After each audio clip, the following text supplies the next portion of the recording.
are listening to Here Comes the Booze, a very special podcast, Halloween edition.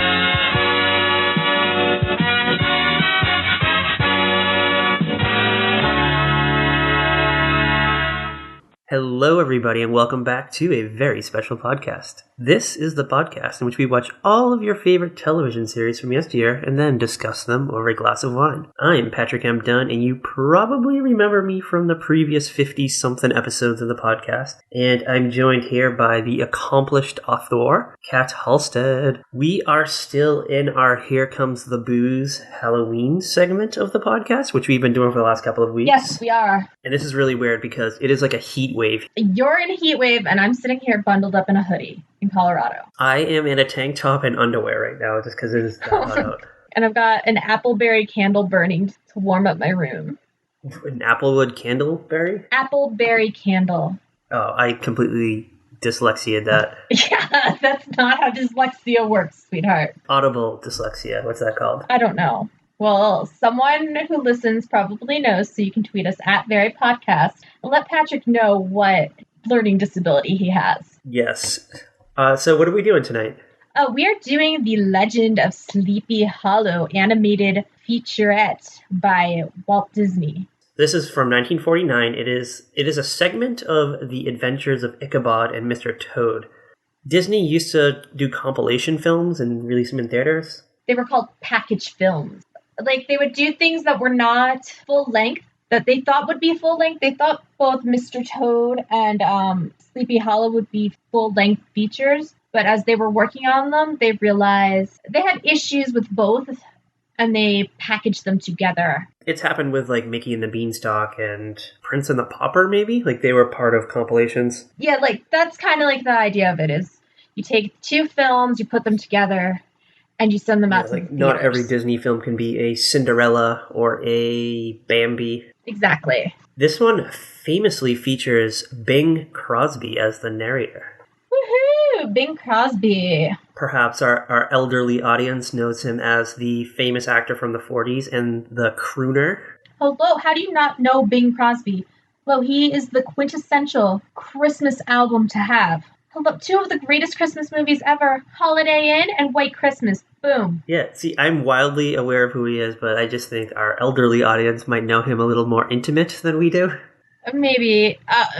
You always accuse me of underestimating our audience. Because I think you do underestimate our audience. I believe we have an audience of intelligent people who are interested in these crazy, ridiculous stories we have to tell. And I don't know what you think our audience is. Just people who just randomly pick something, play Russian roulette with iTunes podcast. I do sometimes, I'll be honest. I have not found a podcast I've enjoyed lately, sadly. We'll find one for you. And I do apologize to our two listeners, Ryan and Steven. Hey, there's at least three, Ryan, Steven, and Heather. Oh, shout out to Heather. Send us a tweet, Heather. She tweeted us. She already made a request for Gallivan. Oh, that's right. Sorry, Heather. I apologize. Heather, he's already drunk. I'm sorry. Yes, I am drinking some handcrafted hard-pressed cider from Trader Joe's. Cider seemed very Halloweenish, so that's what I went with. Deal. I'm drinking Coca-Cola. Yeah. Spiked with nothing. Nothing. All right, so Sleepy Hollow. It was also so popular that they separated it and made it its own feature. Both kind of got separated and released by themselves. And they were released to theaters, but they were also aired on TV back in the day. There's like abbreviated versions of it. This is like mostly what I remember. It's like, so Disney would have like a Halloween special, and they would have excerpts from their features that had scary scenes. Yeah. You would just see the Headless Horseman segment of Sleepy Yeah, you really Hollow. just got that segment. Like, you might get a little bit of the precursor just to set it up, but you didn't get this whole story that we found. Yes. And then you would get like a spooky Donald Duck segment. And then, do you remember when Disney made a animated short, The History of Cats? No. I All right, you got to look this up. This is really scary. I am haunted by this. There was like a Wonderful World of Disney special like in the 60s or the 50s maybe, and they did like a 7 or 8 minute long thing about the history of cats.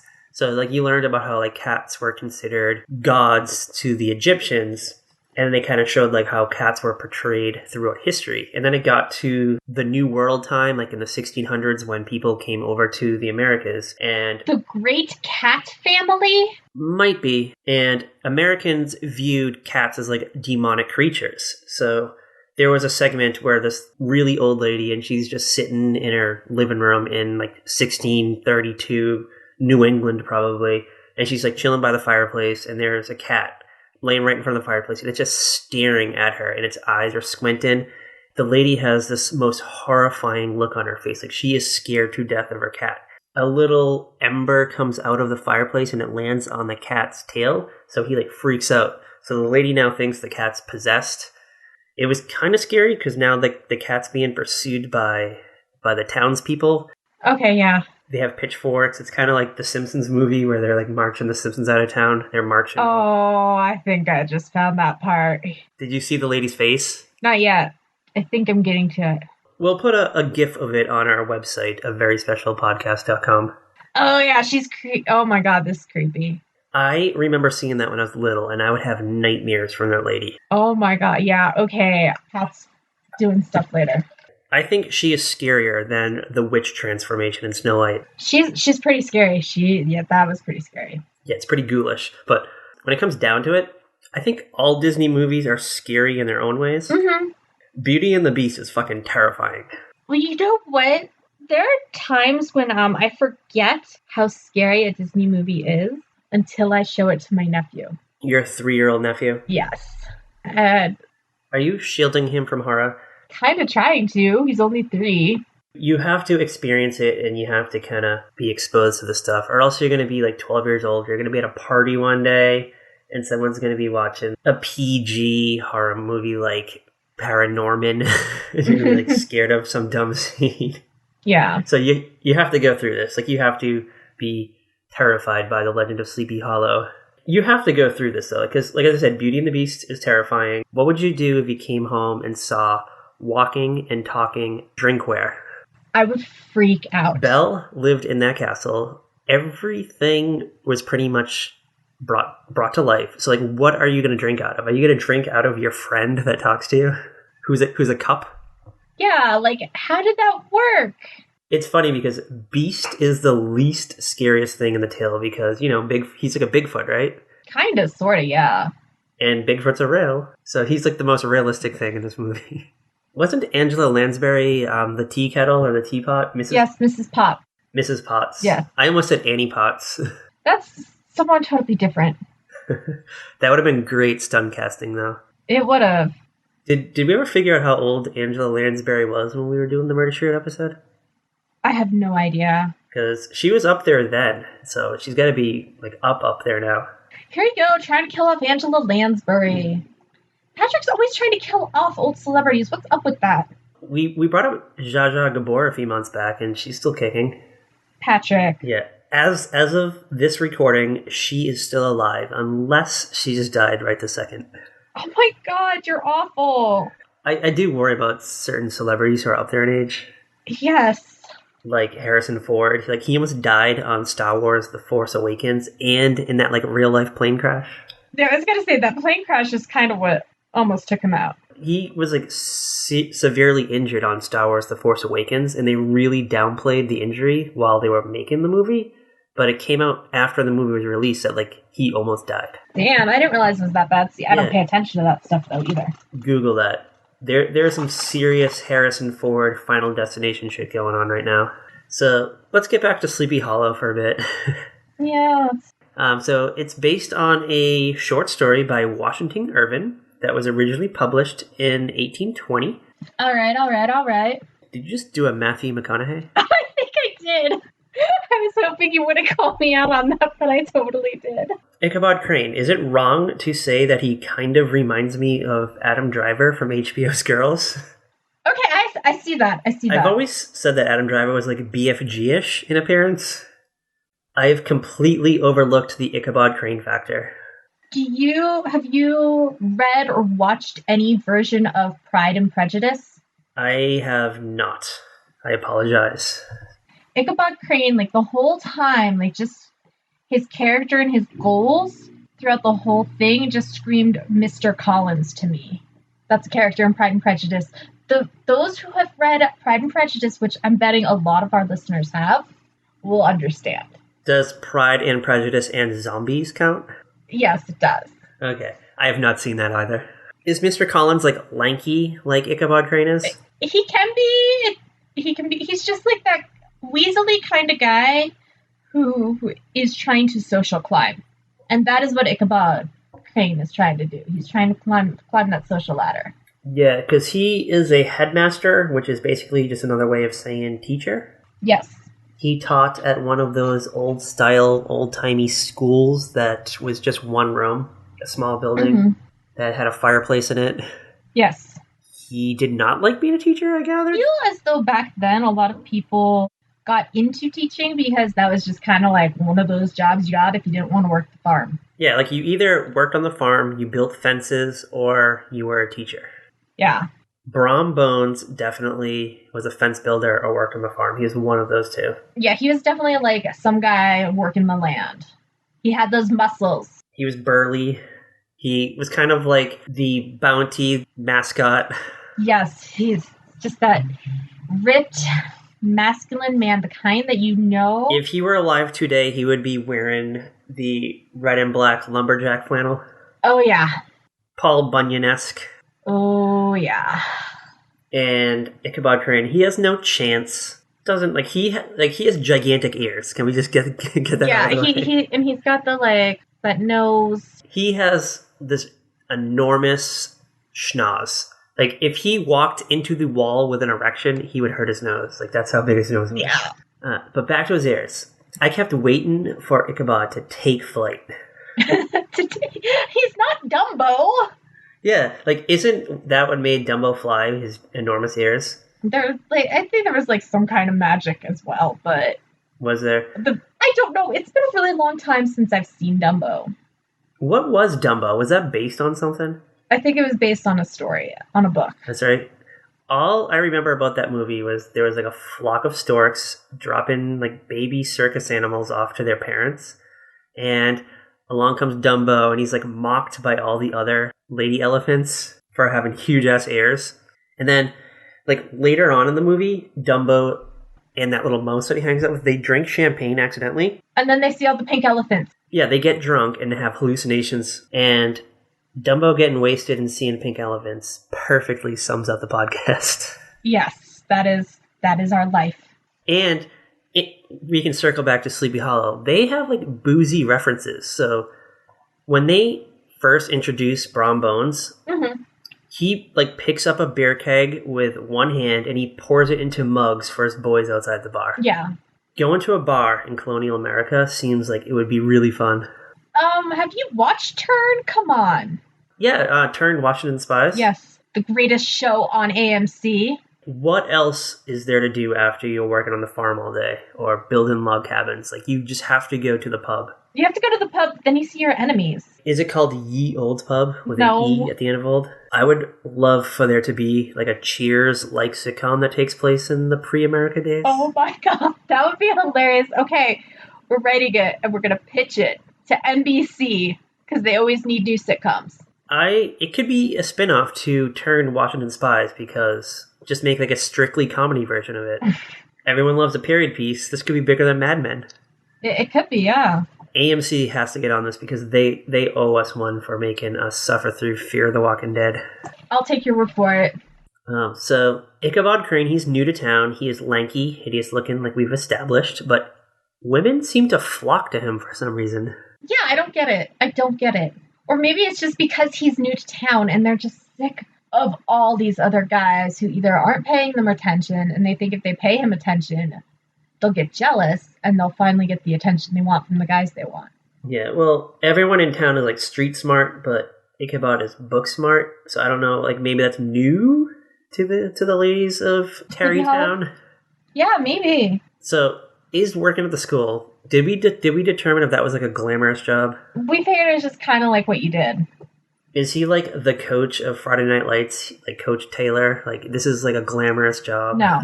He is idolized by everyone in town. Everyone wants to be him. No. I bet it's kind of like on Wing Call the Heart, where it's like they need the teacher, they want to respect the teacher, but they kind of put the teacher down. Someone has to teach the moronic kids of this small village.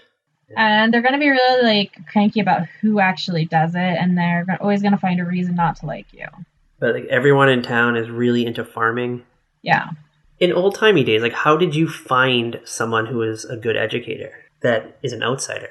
Yeah, I don't, like, they would put ads out, and there would be school districts and stuff, like a school board, and you'd, like, communicate via letter, and that's how you would get the job. Ichabod could have lived in New York City and could have read a journal from Tarrytown that said they needed an educator in their village. Mm-hmm.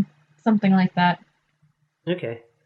Tarrytown is the town they live in, but Sleepy Hollow is the village that he goes to at the end of the story. Is that how? Oh, so they don't live in Sleepy Hollow? Well, at the beginning of the episode, Bing Crosby talks about the town of Tarrytown, and then he mentions this small village that is a part of it, but I think Sleepy Hollow is like where the graveyard is and where the Van Tassels live. Oh, so it's kind of like... It would be like living in New York City and going to like... Soho. But I could be entirely wrong. If anyone knows the answer to this, definitely let us know. Correct us. At Fairy Podcast. Ichabod is like, he seems like an inept educator. Like, I think he's educated, he just doesn't give a flying fig about it. He would rather, like, be able to hijack the kids' lunches than anything else. All he cares about is eating and money. He steals his students' food. Yeah. He is the Yogi Bear of Sleepy Hollow, stealing everyone's picnic basket. He's, like, always searching for food. He's stealing food. He's grabbing food. Like, all of his social engagements are so that he can get free food.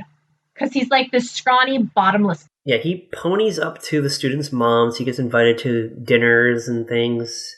And he likes meat and chicken, like whole chickens whole, like in one bite. Both Brom Bones and Ichabod, they are vying for the attention of Katrina Van Tassel, who's like this wealthy, flirty woman of the town. She is unattainable woman. She a supermodel of the 1700s. Yeah, she's the it girl. She is your Blair Waldorf, your Serena van der Woodsen. Your Jenny McCarthy. Your Jenny McCarthy. Your Miley Cyrus. Brom Bones seems to genuinely care for her, and Ichabod comes across as like a gold digger who is just after inheriting her father's wealth. Mm-hmm. Yes, exactly. There is a scene where he is in his classroom, he's daydreaming behind his desk while his students are throwing shit at each other, Mm-hmm. and he imagines himself like with the Van Tassel cash and jewelry like all around him. Yeah, he's just like a gold digging social climber. Yeah, like a Scrooge McDuck wannabe. Like, okay, Scrooge worked hard for that money. He didn't just like marry into it. What did Scrooge do? I don't know. He started businesses and stuff. I don't know that much about Scrooge McDuck. That was not where my research took me today. Brom and Ichabod competing for Katrina. It reminded me of Popeye, but without spinach. Bruno, whatever. What's his name?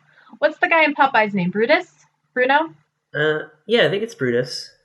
And Katrina is Olive Oil, and they are just kind of like beating the shit out of each other, always trying to like one-up each other, tricking each other into doing dumb things. It just goes on and on for about 20 minutes, but there's no dialogue. It's just unnecessary musical sequences. Yeah, there's just, you kind of space out while you're watching this. I know I did. Like, I just like would forget I was watching it, and I'd start doing stuff. Or like I went and I was like, okay, I'm going to clean out these candle jars now. This sounds like a good thing to do. Be like, oh wait, I'm supposed to be watching this thing. Yeah, well, I was paying attention to like what was happening on the screen. I wasn't really like listening to the lyrics because the musical sequences made it really difficult to pull any like characteristic traits from any of these characters. So it was kind of like we were only hearing the story from the narrator, who Reminded me of an unreliable drunken storyteller at a party, just kind of shouting out bits and pieces of like what he knows. So, like Ted Mosby? And he's misinterpreting Ichabod Crane as the hero when it's probably actually Brom. Yeah, probably. Ichabod Crane seems like a con artist, like a Sawyer from Lost. He's totally a con artist. He goes from school district to school district trying to, like, find some woman he can scam out of their money. Catch me if you can type of character. Oh my god, that's exactly... Oh, okay. Okay, I get it now.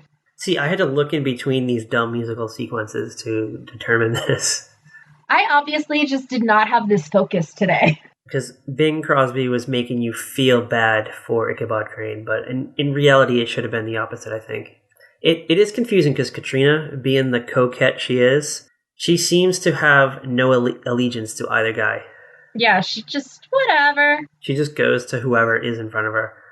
She probably sees the other ladies in town circling around Ichabod like vultures and just wants to see what the fuss is all about. Well, yeah, she's got to, like, find out why all these women are flocking to him. And hey, if it makes her betrothed jealous and makes him fight for her, why not go for it? She likes the attention? Yeah. Like, do you think Ichabod Crane has, like, a gigantic penis? Like, maybe that's what the fuss is all about? Oh my god, why do you go there? Why? Like, the secret of Sleepy Hollow is out. That he was just the best lay in town. I'm sure it wasn't about the size of his member, it was more what he did with his tongue. Or his nose. Oh my god. Gives a whole new meaning to sit on my face. Why does it always go here? Or, like, do you think Ichabod Crane does the Jerry Seinfeld sex move that ends with a clockwise swirl? I understand now. And Brom Bones ends with a pinch? I'm just, yeah. Shall we get to the big party, the Halloween night Yeah, party? let's get to this Halloween stuff. Alright, so it is Halloween season. So there's a party at the Van Tassel house. Old man Van Tassel, he loves Halloween. He's all about it. But the catch is that he lives in the middle of the woods. You have to go through this like creepy road that goes by the scariest graveyard, crosses a rickety-ass bridge. Mr. Van Tassel has some fucking nerve inviting people to a party at his home and then making them trek back from the woods, like late at night, back to their homes. I don't really understand party culture back then, because you would have these huge parties, but like, did they last like late into the evening? And you left early in the morning, or were your rooms provided? It seemed like the safer bet just to let all your guests leave in the morning. Yeah. Because, like, at night, not only are there headless horsemen out there, but there's also vicious wildlife, vengeful Native Americans pissed off at the white man for stealing their land, and drunken British soldiers who most likely like to shoot things. So you're saying that Simcoe from Turn, Washington Spy, is probably wandering around out there, waiting to cause some trouble. Yeah, just like on patrol, just making sure that everyone is paying their taxes, and going from house to house, because they kind of do that thing where, like, you have to give up your home. Maybe Simcoe is, like, in a shitty house this night, and he wants to go somewhere else, and he's just taking a shortcut through the woods, and he just sees some other white man kind of slumping along on his dumpy horse, and he just shoots him, you know? Why not? I mean, that's what Simcoe would do, so yeah. It's the middle of the night, it's the 1700s, there's nothing else to do, and you're probably drinking, and just shoot things in the woods because you hear a noise. Why not? Yeah, exactly. And it's not like everybody's wearing bright orange, so you know they're in the woods and they're not an animal. Yeah, and like getting away with murder in colonial times is probably really easy. Yeah, probably. There was no forensics, probably not even like a formal police department. Not really. Like, you'd have like maybe one guy. Like a constable. Mm-hmm. And like if someone turned up dead and they didn't know who did it, they were just like, it was probably like a redcoat or an Indian, and everyone was cool with it. Yeah, well, think of, like, how easy it was for, during the Salem witch trials, to accuse all those young women and put them on trial. Just say that my next door neighbor looked at me funny. Yeah, exactly. Or you do something wrong, but you break something and you blame it on the witches. Yeah, why not? People were really dumb and uneducated. They needed more Ichabods in their school system. Yeah, obviously. Is Brom Bones the Headless Horseman? I was kind of confused about it. Is he just like dressing up and going out, or is like the Headless Horseman just totally someone else and he totally just happened to decide to screw with Ichabod Crane? Yeah, there's a lot of what ifs and there's a lot of different scenarios that could go down. You could say that Ichabod Crane's murder didn't even take place, and then he ran off with some Van Tassel cash that he grabbed when everyone was like dancing and singing at the party. Yeah, exactly. And they just assumed he was killed, but Mr. Van Tassel has so much cash that he didn't notice it was missing. Or like he stole just some silver so he could pawn it and go to the next town. Yeah. Marry a widow with a bunch of kids that already look like Ichabod. Yeah, or Brom Bones could have been on the deal too. Like it could have been a long con. Bron is funneling cash to Ichabod, who's settled somewhere else, like maybe Boston. And Fraser Crane could be his great-great-great-great-grandson? Ooh, I hadn't thought of that. Fraser Niles related to Ichabod. It makes sense. The weird bookishness. Yeah, well, I mean, I know they kind of have a British accent, but everyone was a descendant of somewhere or someone from Britain, right? Especially these days. And the accent just kind of like stuck around. Why is the final chase scene still scary even at the age of 34? You've got this crazy guy with a pumpkin head flaming and he's running after you, and the animation's that creepy hand-drawn stuff that just takes you back to that mindset of when you're like 5 years old and you see it for the first time on like Disney, Magical World of Disney or whatever. On like NBC on a Sunday night? Yeah, exactly. Or ABC or whatever it's on. It was on NBC when we were kids, and then it moved to ABC. Yeah, do you know what part really creeped me out? And it still did last night when I watched this. Remember when Ichabod is on the same horse as the Headless Horseman? Like he accidentally ends up on the same horse, and he looks down the collar of his shirt. Mm-hmm. Like, That's creepy. I always wondered what it looked like. Oh, I don't want to know. Oh, like, okay, what could it? I don't want to know. I just don't want to know because I'm gonna have nightmares. Like, do you think it was guts and stuff, or snakes, or was it just like a flaming hell? Or was it just Brom Bones and he was like, oh shit, this guy's a fucking psychopath and I have to go warn the townspeople. Yeah, it's like, I gotta get out of town. Alright, so I pulled some other notable Sleepy Hollow adaptations. Okay. An episode of The Real Ghostbusters, which was a cartoon, an animated cartoon that is about the Ghostbusters. Yes, I'm aware of it.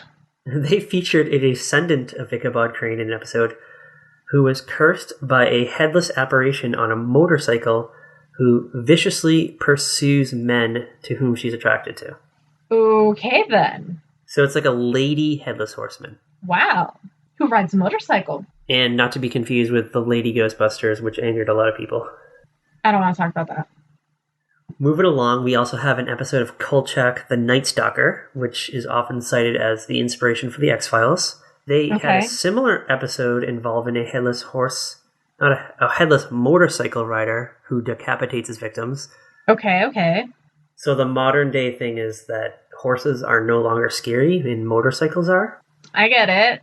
I think we made it through another episode. Yeah, barely. And we still have a few Halloween scares left because we are approaching the end of the season. Yes, we still have 2 more. We've got 2 more. At least 2 more. Who knows? Anything could happen. Anything can happen. Oh god, I gotta stop singing. So I guess definitely check us out on all of our medias that we mentioned throughout the episode. Very podcast. Mm-hmm. A very special podcast.com, and our Instagram, which is a very special podcast. Yes, I believe that's what it is. And this fabled Facebook page that we keep talking about that we never post. I've got to figure out like what I need to do each day and get it done. My time management needs some work.